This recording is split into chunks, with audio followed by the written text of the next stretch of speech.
오늘 거룩한 주님의 날 하나님께서 우리에게 주신 말씀은 구약성경 사무엘상 2장 1절로 8절 말씀입니다. 다 찾으시라고 제가 봉독해 드립니다. 사무엘상 2장 1절입니다. 한나가 기도하여 이르되 내 마음이 여호와로 말미암아 즐거워하며 내 뿔이 여호와로 말미암아 높아졌으며 내 입이 내 원수들을 향하여 크게 열렸으니 이는 내가 주의 구원으로 말미암아 기뻐함이니이다. 여호와와 같이 거룩하신 이가 없으시니 이는 주밖에 다른 이가 없고 우리 하나님 같은 반석도 없으심이니이다. 심히 교만한 말을 다시 하지 말 것이며 오만한 말을 너희의 입에서 내지 말지어다. 여호와는 지식의 하나님이시라 행동을 달아보시느니라. 용사의 활은 꺾이고 넘어진 자는 힘으로 띠를 띠도다. 풍족하던 자들은 양식을 위하여 품을 팔고 줄이던 자들은 다시 줄이지 아니하도다. 전에 임신하지 못하던 자는 7을 낳았고 많은 자녀를 둔 자는 쇠약하도다. 여호와는 죽이기도 하시고 살리기도 하시며 수월에 내리기도 하시고 거기에서 올리기도 하시는도다. 여호와는 가난하게도 하시고 부하게도 하시며 낮추기도 하시고 높이기도 하시는도다. 가난한 자를 진토에서 일으키시며 빈궁한 자를 거름더미에서 올리사 귀족들과 함께 앉게 하시며 영광의 자리를 차지하게 하시는도다. 나머지는 우리 다 같이 읽습니다. 땅의 기둥들은 여호와의 것이라 여호와께서 세계를 그것들 위에 세우셨도다. 아멘. 아멘. 오늘 또 거룩한 주님의 날 성령의 인도함을 받아서 오늘 또 하나님 존전에 나와 예배하는 여러분 모두에게 또 이 자리에 여러 사정으로 인해서 함께 예배에 참석하지 못한 우리 귀한 성도들 한 분 한 분에게도 성령의 충만한 은혜가 임해서 우리의 연약한 육신도 회복되고 우리의 상한 심령, 힘들어하는 그런 심령들이 새 힘을 얻는 그런 복된 시간 되기를 소원하면서 축복합니다.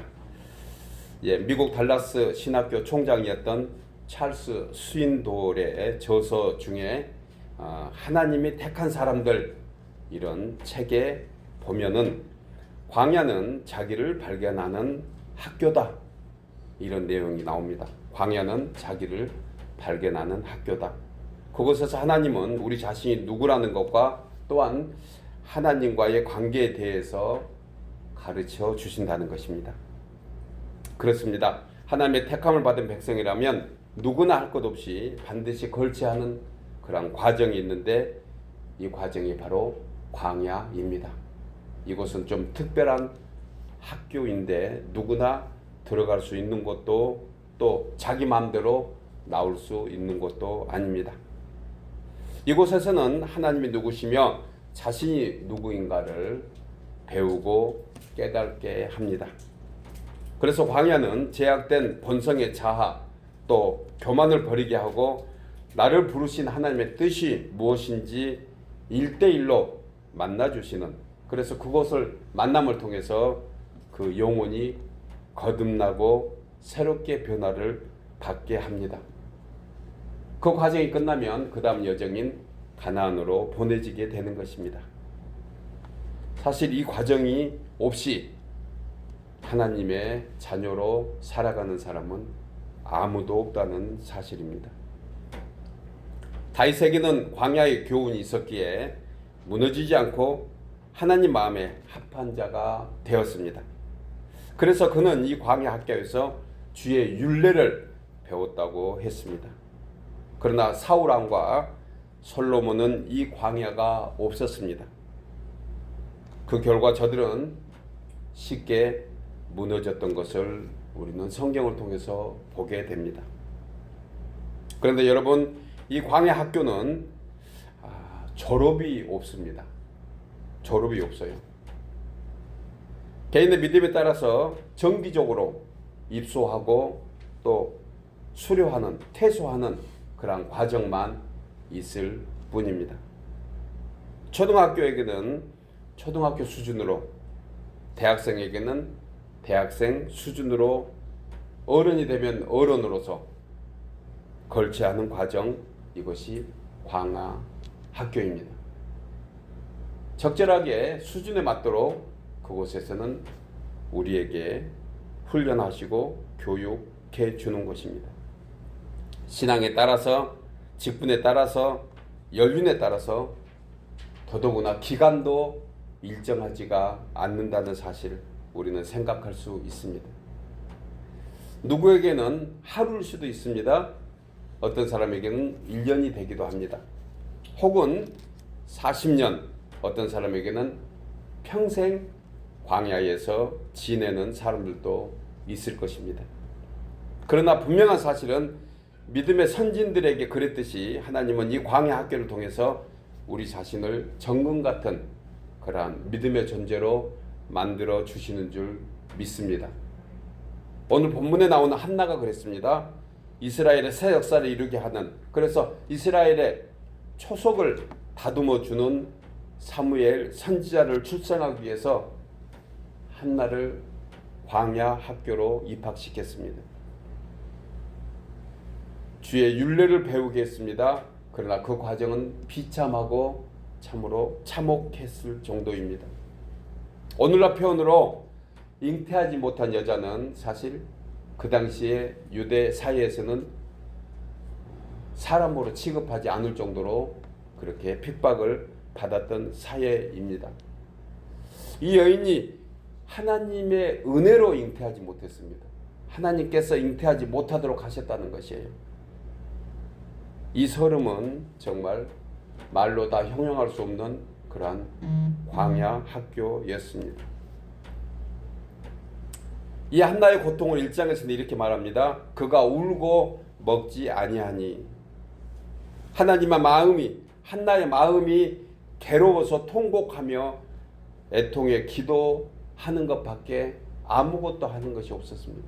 음식을 아예 전폐했습니다. 너무너무 그 핍박이 힘들고 서러웠습니다. 그런데 그 간절한 기도 그 후에 하나님께서 7 아들 부럽지 않는 아들 사무엘을 주신 것입니다. 그 기도의 응답에 감사드리면서 드리는 기도 내용이 오늘 2장의 내용인 것입니다. 여러분, 이 같은 찬미는 출급한 이스라엘 백성들이 홍해를 건넌 후 모세와 미리암의 노래에서도 비슷한 그러한 찬미를 우리는 보게 됩니다. 누가복음 1장에 예수님을 잉태한 마리아의 찬가가, 또 세례 요한을 출생한 부친 사가랴의 예언도 이와 아주 흡사한 그러한 찬미의 내용으로 되어 있습니다. 이 노래들, 이 찬미의 공통점은 무엇인가?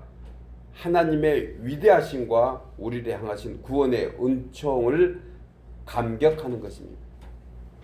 홍해를 건넌 이스라엘 백성들도 구원에 감격해서 그와 같은 찬미를 했습니다. 예수님을 성령으로 잉태한 마리아의 찬가, 세례 요한을 출생한 후에 부친 사가랴의 예언, 오늘 한나가 2장에서 하나님께 감사하며 자기의 소원을 또한 드리고 하나님께 기도하는 그런 내용들, 이것은 공통적으로 하나님의 위대하심과 우리를 향하신 구원의 은총인 것입니다. 오늘 저는 이 같은 한나의 간절한 기도에 응답하고, 그리고 그가 다시 주님 앞에서 소원하면서 기도하는 내용이 무엇인지, 그는 어떤 기도를 하고 어떤 소원을 하나님께 드렸는지 본문을 통해서 3가지로 생각하면서 은혜를 나누려고 합니다. 첫째로 한나의 소원 기도는 하나님으로 말미암아 즐거워하며 구원을 기뻐하는 것입니다. 우리 나누어서 읽겠습니다. 한나의 소원 기도는 하나님으로 말미암아 즐거워하며 구원을 기뻐하는 것입니다. 본문 1절에서 그 말씀합니다. 한나가 기도하여 이르되 내 마음이 여호와로 말미암아 즐거워하며 내 뿔이 여호와로 말미암아 높아졌으며 내 입이 내 온수들을 향하여 크게 열렸으니 이는 내가 주의 구원으로 말미암아 기뻐한다고 했습니다. 본문에 나오는 한나는 사무엘의 엄마입니다. 이 여인은 결혼 후에 남편의 사랑을 누구보다도 많이 받고 있었습니다. 그런데 한 가지 험이 있었다면 자식이 없는 거예요. 잉태하지 못한 것입니다. 하나님께 간절히 기도했음에도 불구하고 그녀는 오랫동안 잉태하지 못한 서러움을 가지고 있었습니다. 그러던 중 하나님이 태를 열어주신 거예요. 그리고 출산하게 된 아들이 바로 사무엘입니다. 그리고 한나는 아이 사무엘을 젖된 후 대략 한 3살 정도 그렇게 됐을 때 여호와 하나님께 드렸습니다. 소원한 겁니다. 하나님 것입니다. 하나님이 받아주세요. 그래서 한나에게 뒤늦게 낳은 아들은 참으로 자랑거리일 수밖에 없었습니다. 그의 기쁨이었습니다. 지난날 한나는 남편 엘가나에게 많은 사랑을 받았음에도 불구하고 그런 사랑들이 자신에게 별 위로가 되지 않았습니다. 사람에게 위로받는 거 물론 필요합니다. 서로 위로하고 축복하고 사랑해야 됩니다. 마땅히 필요한 것들입니다. 그런데 거기에는 하나님이 주시는 것만큼만 그러한 온전한 기쁨과 그러한 즐거움은 없다는 것입니다. 여러분, 중요한 것은 한나의 이 같은 기쁨과 즐거움의 근원이 어디 있는가? 그녀는 너무 잘 알고 있었습니다. 그가 그렇게 어려운 중에 깨달은 것 하나가 있습니다. 남편 엘가나가 아무리 잘해주어도 그것이 한계가 있고 만족함을 주지 못했던 것입니다. 그리고 그녀는 1절에서 이와 같은 고백을 연이어 3번이나 합니다. 내 마음이 여호와로 말미암아,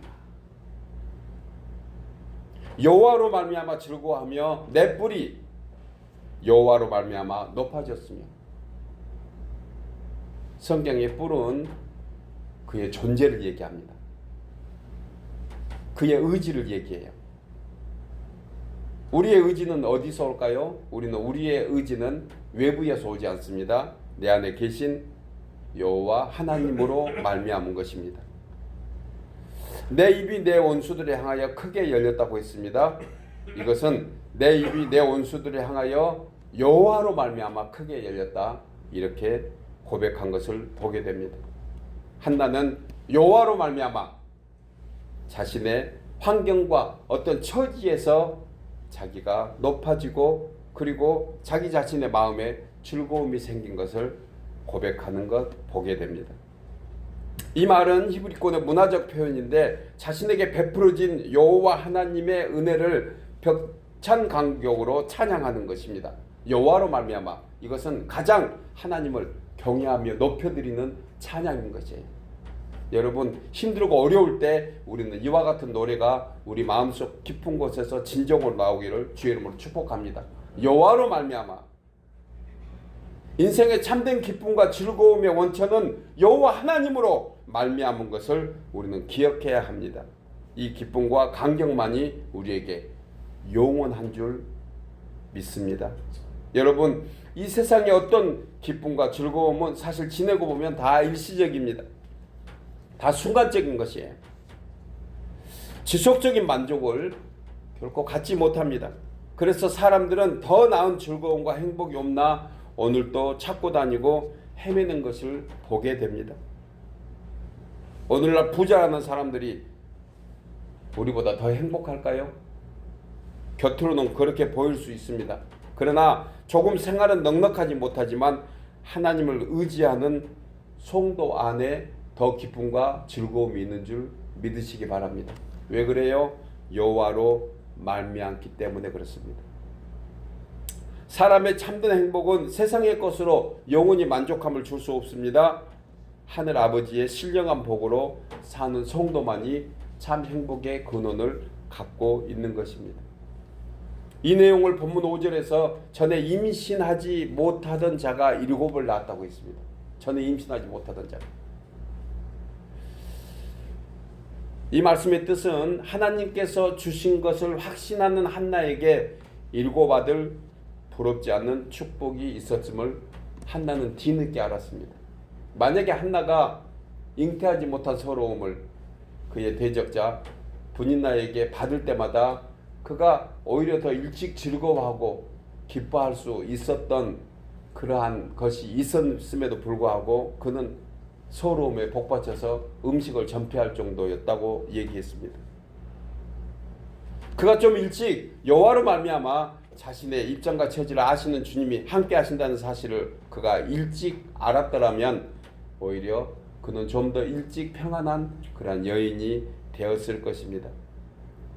생각해보면요, 이런 과정을 통해서도 하나님이 그의 눈물을 거둬주시고 축복으로 바꿔주신 거지만 사실 그가 하나님께 하나님의 뜻이 있음을 믿고 오히려 여호와로 말미암아 자신의 환난과 이 어려움에서 극복하겠다는 그런 고백을 좀 일찍 했더라도 주님은 예정된 사무엘을 보내주셨으리라고 그렇게 생각할 수가 있는 것입니다.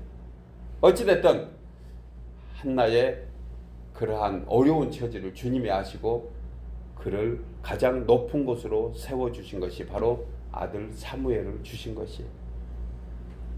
한나가 얻은 아들 사무엘을 포함해서 나중에 3명의 아들을 더 주십니다. 그러니까 4명의 아들과 딸 2명, 6명을 나중에 자녀로 주십니다.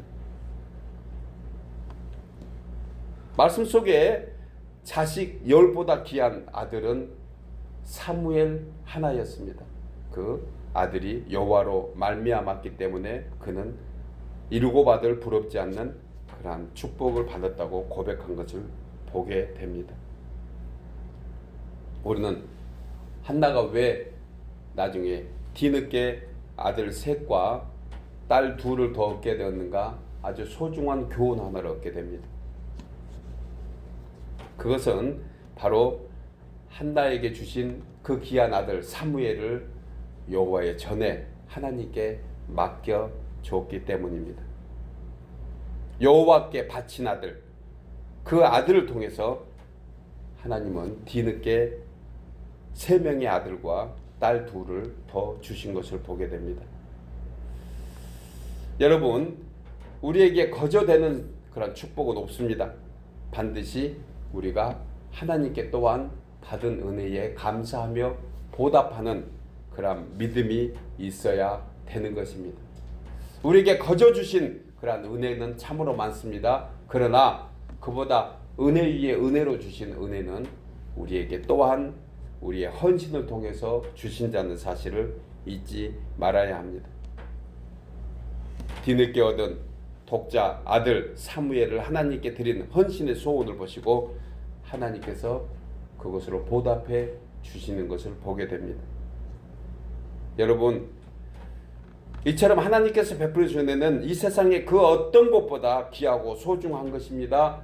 이루고 받을 부럽지 않는 그러한 아들 하나님이 주신 것을 그가 믿고 다시 하나님께 그 은혜에 감사할 때 갑절의 은혜로 주님은 베풀어 주신 것입니다.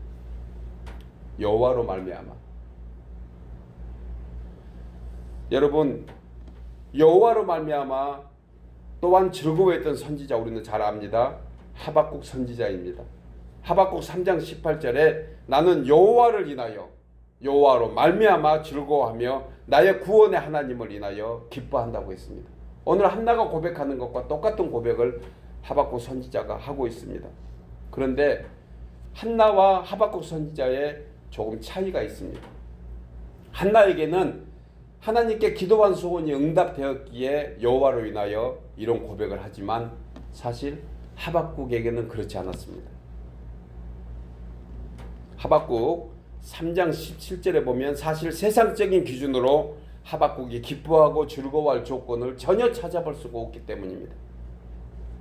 무화과 나무가 무성하지 못하고 포도나무는 열매가 없으며 감람나무에는 소출이 없으며 밭에 먹을 것이 없으며 우리의 양이 없고 애양간에 소가 없음에도 불구하고 그는 기뻐하고 즐거워했던 것입니다. 이보다 더 귀하고 소중한 여호와 하나님 한 분만으로 여호와로 말미암아 어떤 환경 속에서 그에게 없는 것 천지지만 오히려 있는 것이 아무것도 없는 그런 환경이지만 그가 즐거워하고 그러고 기뻐했던 것, 그 이유는 바로 여호와로 말미암은 것을 그가 알고 있었기 때문입니다. 여러분, 우리가 살면서 세상에서 성도로서 성도답게 살 수 있는 능력은 여호와로 말미암은 그런 고백이 우리를 살게 하실 줄 믿으시기 바랍니다. 우리가 잘 아는 대로 비록 다윗이 이스라엘의 왕이었지만 참으로 파란만장한 삶을 살았습니다. 그럴수록 다윗은 더욱 주님을 붙잡았습니다. 시편 37편 4절에 여호와를 기뻐하라, 그가 내 마음의 소원을 내게 이루어 주시리라. 여호와를 기뻐하라. 그러면 우리의 막힌 문제들, 우리의 답답한 문제들이 해결받는 그러한 축복을 받게 되는 것입니다. 아니, 그리하지 아니하실지라도 여호와로 말미암아 우리의 삶에 형통한 은혜가 임한다는 그러한 믿음을 우리는 잃지 말아야 합니다.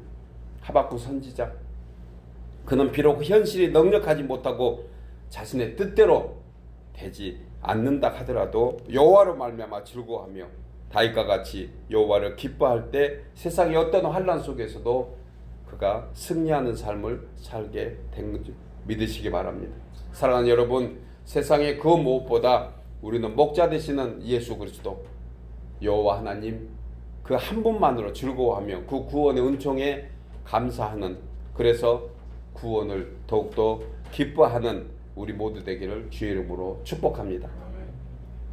두 번째로, 한나의 소원 기도는 교만한 말을 멈추고 전지하신 하나님께 맡기는 것입니다. 우리 나누어서 읽겠습니다. 한나의 소원 기도는 교만한 말을 멈추고 전지하신 하나님께 맡기는. 본문 3절에 심히 교만한 말을 다시 하지 말 것이며 오만한 말을 너희의 입에서 내지 말지어다. 여호와는 지식의 하나님이시라 행동을 달아보시느니라.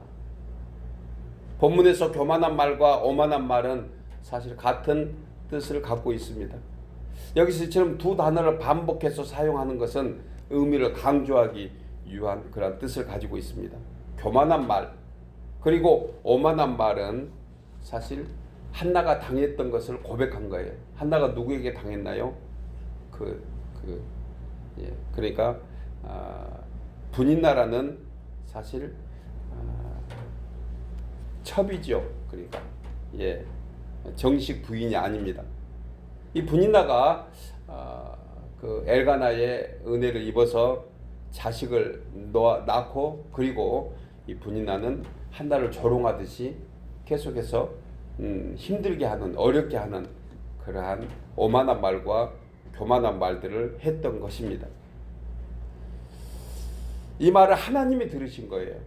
하나님의 심오한 경륜이나 섭리를 무시한 채 자신의 소견대로 말했던 분인나, 남을 함부로 헐뜯고 그리고 함부로 판단하면서 멸시한 그러한 멸시는 하나님을 멸시한 것으로 주님이 들으셨던 것입니다.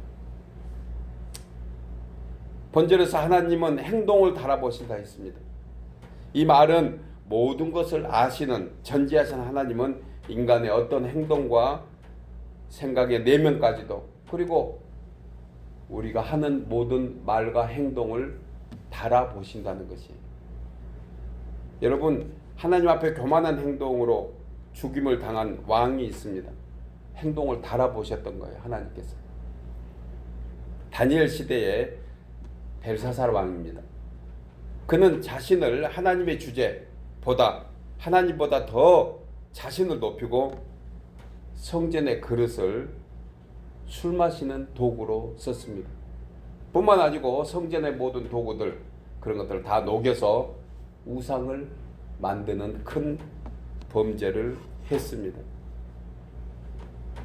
하나님 앞에 이 불순종을 넘어서 오만과 교만으로 대적하는 그의 행동을 천사의 손을 통해서 알려줍니다. 메네 메네 데겔 우바르신.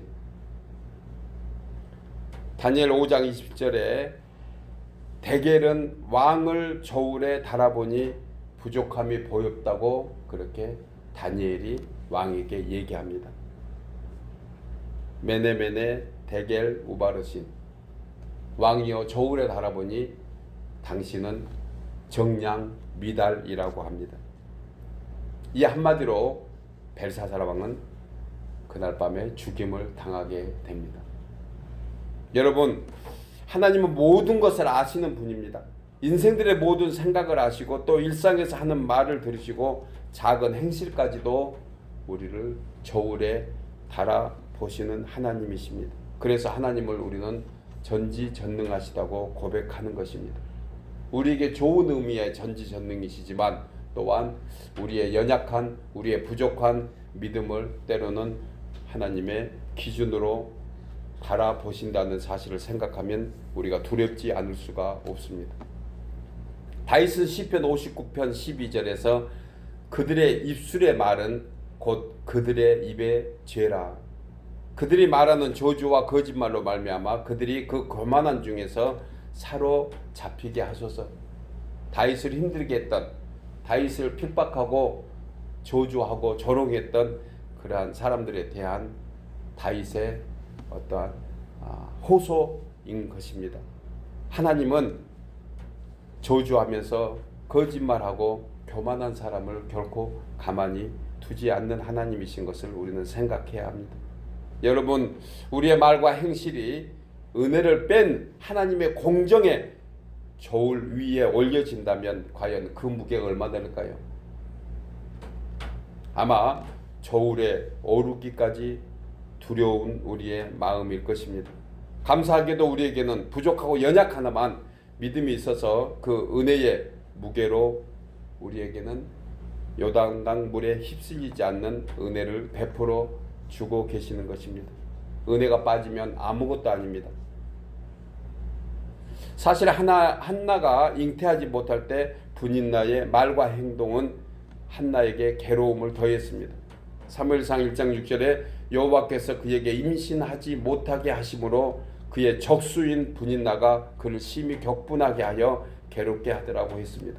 이처럼 분인나는 자신의 의도대로 한나가 격동한 것을 보고 오히려 승리감을 도취하며 교만한 말을 계속했던 것을 보게 되는데 그 얘기를 하나님이 듣고 계셨다는 것입니다.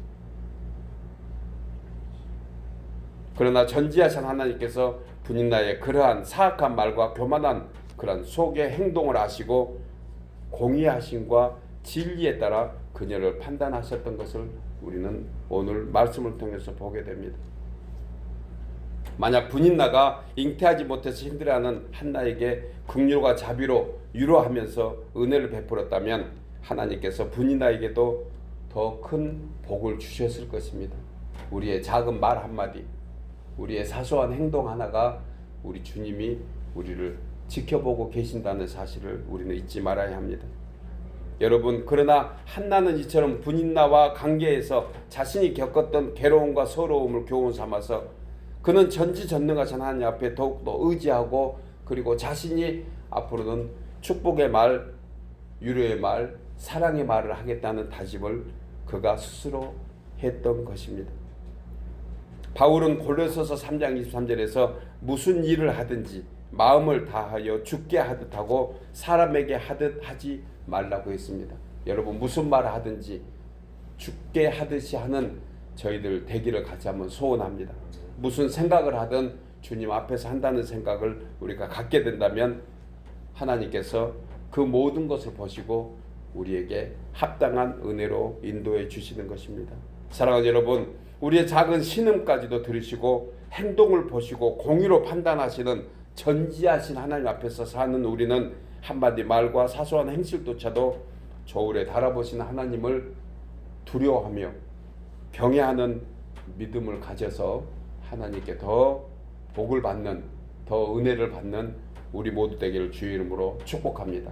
아멘. 마지막 세 번째로 한나의 소원 기도는 하나님의 절대 주권과 섭리를 믿고 따른 것입니다.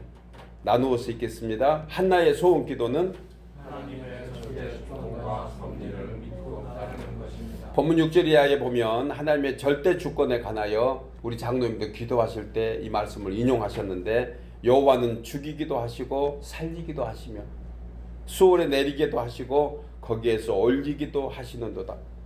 여호와는 가난하게도 하시고 부하게도 하시며 낮추기도 하시고 높이기도 하신다고 했습니다. 이 말씀에 가장 적절했던 믿음의 사람들을 성경에서 찾아볼 수 있습니다. 대표적인 사람이 요셉과 욥입니다. 이 두 사람에게 공통점이 있었는데 하나님의 절대 주권에 순종하면서 섭리를 믿고 끝까지 따랐던 것을 보게 됩니다.